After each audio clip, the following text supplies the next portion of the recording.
ಇವತ್ತು ದಾಸಂಪುರ ಹೋಬಳಿಯ ಕಡಬಗೆರೆ ಕಿತ್ನಹಳ್ಳಿಯಲ್ಲಿ ರಸ್ತೆ ಮತ್ತು ಚರಂಡಿ ಪೂಜೆಯನ್ನು ಮಾಡಿದ್ವಿ ಮತ್ತು ನಗರಸಭೆ ಮಾದನಾಯಕನಹಳ್ಳಿ ನಗರಸಭೆಯ ಲಕ್ಷ್ಮೀಪುರ ಗಂಗಣ್ಣಹಳ್ಳಿ ಕಂಸಂದ್ರ ಕದರೇನಹಳ್ಳಿ ಈ ಭಾಗದಲ್ಲಿ ಒಟ್ಟು 11.5 ಕೋಟಿ ವೆಚ್ಚದಲ್ಲಿ ಚರಂಡಿ ಮತ್ತು ರಸ್ತೆ ಕಾಮಗಾರಿಗಳು ಏನು ನಾವು ಜನ ಹಿಂದೆ ಬೇರೆ ಬೇರೆ ಕಾರ್ಯಕ್ರಮಗಳು ಬಂದಾಗೆಲ್ಲ ನಮಗೆ ಬೇಡಿಕೆಯನ್ನು ಕೊಟ್ಟಿದ್ರು, ಮನೆ ಹತ್ರ ಬಂದೆಲ್ಲ ಪತ್ರಗಳನ್ನು ಕೊಟ್ಟಿದ್ರು. ಆ ಎಲ್ಲವನ್ನು ಕ್ರೋಢೀಕರಿಸಿ ಈಗ ನಗರಸಭೆಯಲ್ಲಿ ಅದಕ್ಕೆ ಅನುಮೋದನೆಯನ್ನು ಕೊಟ್ಟು ಟೆಂಡರ್ ಆಗಿ ಇವತ್ತು ಕಾಮಗಾರಿಗೆ ಚಾಲನೆಯನ್ನು ಕೊಟ್ಟಿದ್ದೀವಿ. ಇದು ಕೇವಲ ಇಷ್ಟು ಮಾತ್ರ, ಇನ್ನೂ ಉಳಿಕೆ ಭಾಗಗಳದ್ದು ಕೂಡ ನಗರಸಭೆದು ಇದೆ. ಇನ್ನೊಂದು 10 ದಿನ ಬಿಟ್ಟು ಅಲ್ಲೂ ಕೂಡ ಪೂಜೆಗಳನ್ನು ಮಾಡ್ತೀವಿ. ಒಟ್ಟು ಒಂದು 24 ಕೋಟಿ ರೂಪಾಯಿ ವೆಚ್ಚದಲ್ಲಿ ನಗರಸಭೆಯಲ್ಲಿ ಪೂಜೆಗಳನ್ನು ನಾವು ಮಾಡ್ತಾ ಇದ್ದೀವಿ. ಸರ್ಕಾರದ ಒಂದು ರೀತಿಯಾದಂಥ ಅಸಹಕಾರದ ಮಧ್ಯದಲ್ಲೂ ಕೂಡ ಕ್ಷೇತ್ರದಲ್ಲಿ ನಾನು ಯಾವುದೇ ಕೆಲಸದನ್ನು ನಿಲ್ಸಕ್ಕೆ ಹೋಗಿಲ್ಲ. ಕಡಿಮೆ ಆಗಿರ್ಬೋದು, ಬಟ್ಟು ಜನ ಹೇಳ್ತಾ ಇರ್ತಕ್ಕಂಥ ಅವ್ರು ಕೇಳ್ತಾ ಇರ್ತಕ್ಕಂಥ ಬೇಡಿಕೆ ವಿಪರೀತ ಇದೆ. ಕೊಡ್ತಾ ಇರ್ತಕ್ಕಂಥ ಅನುದಾನ ಭಾಳ ಕಡಿಮೆ ಇದೆ. ಅದರ ಮಧ್ಯದಲ್ಲೂ ಕೂಡ ಇವತ್ತು ರಾಜ್ಯ ಸರ್ಕಾರದ ಇನ್ನೊಂದು 20 ಕೋಟಿ ಮತ್ತು NDAದ ಇನ್ನೂ 12 ಕೋಟಿ ಗ್ರಾಮಾಂತರ ಪ್ರದೇಶದಲ್ಲಿ ಕಾಮಗಾರಿಗಳು ಬಾಕಿ ಇದೆ. ಮತ್ತು SCPನಲ್ಲಿ ಕೂಡ 6 ಕೋಟಿ ರೂಪಾಯಿ ಅದು ಕೂಡ ಮಂಜೂರಾಗಿದೆ.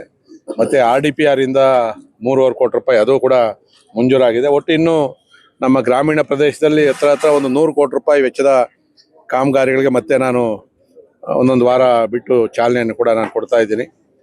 ಇವತ್ತು ಬೇಸಿಗೆ, ಕಡು ಬೇಸಿಗೆ ಶುರುವಾಗಿದೆ.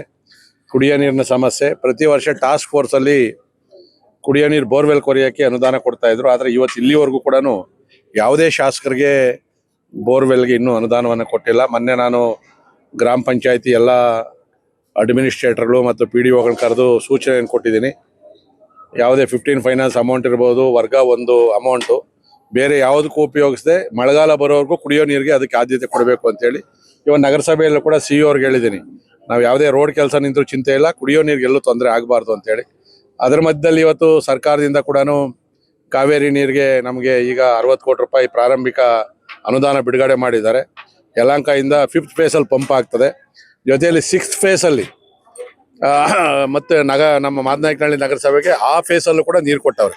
ಮೊನ್ನೆ ಆದೇಶ ಆಗಿದೆ. ಅಂದರೆ ನೆಲಮಂಗಲ, ದೊಡ್ಡಬಳ್ಳಾಪುರ, ಈ ಥರದ್ದು ದೇವನಹಳ್ಳಿ ಜೊತೆಯಲ್ಲಿ ಏನಾಗಿತ್ತು ಅದರಲ್ಲಿ ಮಾದನಾಯಕನಹಳ್ಳಿಗೂ ಕೊಟ್ಟಾರೆ. ಅಂದರೆ ನಮಗೆ 5th ಫೇಸು ಮತ್ತು 6th ಫೇಸು ಎರಡರೂ ಕೂಡ ನೀರಲ್ಲಿ ಅಲೋಕೇಶನ್ ಕೊಟ್ಟಿದ್ದಾರೆ.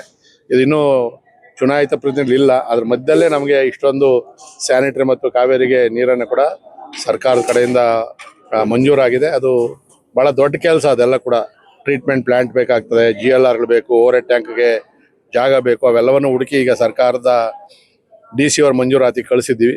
ಒಟ್ಟಾರೆ ಇವತ್ತು ನಾನು ನೋಡಿದ ಚುನಾವಣೆಗೆ ಮೊದಲಿದ್ದಂಥ ದಾಸನಪುರಕ್ಕೂ ಈಗಿರ್ತಕ್ಕಂಥ ದಾಸನಪುರಕ್ಕೂ ಭಾಳ ಅಜಗಜಾಂತರ ಇದೆ.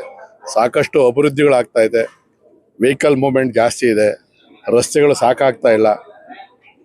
ಮತ್ತು ಈಗ ನಾವು ಪೇಪರಲ್ಲಿ ನೋಡಿರ್ಬೋದು, ಡಿಲಿಮಿಟೇಷನ್ ಬಹುಶಃ ಆಗ್ಬೋದು. ಆದಾಗ ಇದು ಒಂದು ಪ್ರತ್ಯೇಕವಾದಂಥ ದಾಸನಪುರ ಹೋಬಳಿ ಒಂದು ಕ್ಷೇತ್ರ ಕೂಡ ಆಗ್ಬೋದೇನೋ, ನೋಡೋಣ ಅದೇನಾಗ್ತದೆ. ಬಟ್ ನಾನು ಶಾಸಕನಾಗಿ ಇಲ್ಲಿ ಇರೋವರೆಗೂ ಕೂಡ ಇದರ ಸಮಗ್ರ ಅಭಿವೃದ್ಧಿ ಕೆಲಸ ಮಾಡ್ತೀನಿ.